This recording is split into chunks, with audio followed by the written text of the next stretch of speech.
అమాయకులైన టూరిస్టులను టెర్రరిస్టులు కాల్చి చంపారని ఆగ్రహం వ్యక్తం చేశారు మాజీ మంత్రి హరీష్ రావు. పాకిస్తాన్ ప్రేరేపిత టెర్రరిస్టులకు మన దేశం గట్టి బుద్ధి చెప్పిందన్నారు. మనమందరం భారతీయులు ఒక్క తాటిపై ఉండాలని పిలుపునిచ్చారు. యావత్ భారత జాతి మన సైనికుల పక్షాన నిలుస్తుంది అన్నారు. మనమందరం ఒకటే బలాన్ని చాటుతామన్నారు. ఇక ఉమ్మడి మెదక్ జిల్లా గుర్రాలకొంది అభయాంజనేయ స్వామి దేవాలయంలో అన్నదాన భవనాన్ని మాజీ మంత్రి ఎమ్మెల్యే హరీష్ రావు ప్రారంభించారు. రాష్ట్రంలోని హనుమాన్ స్వాముల భిక్ష కోసం మొట్టమొదటి అన్నదాన భవనం సిద్దిపేటలోనే ఉందని ఆయన తెలిపారు.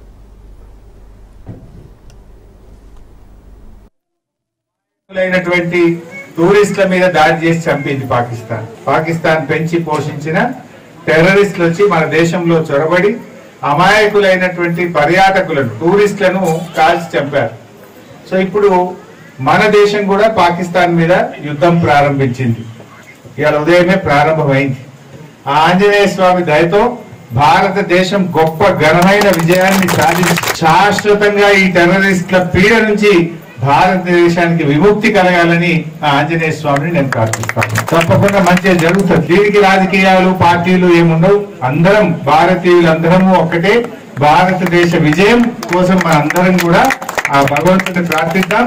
మన దేశం గొప్పగా ఉండాలి, గొప్ప విజయాన్ని సాధించి మన భారతీయులంతా తలెత్తుకునే విధంగా గొప్ప విజయం సాధించాలని ఆ సైనికులందరికీ, భారత సైనికులు ప్రాణాలు ఒడ్డి పోరాడుతున్న సైనికులకు ఆ భగవంతుడు ఆత్మస్థైర్యాన్ని, ధైర్యాన్ని, బలాన్ని ప్రసాదించాలని చెప్పి కూడా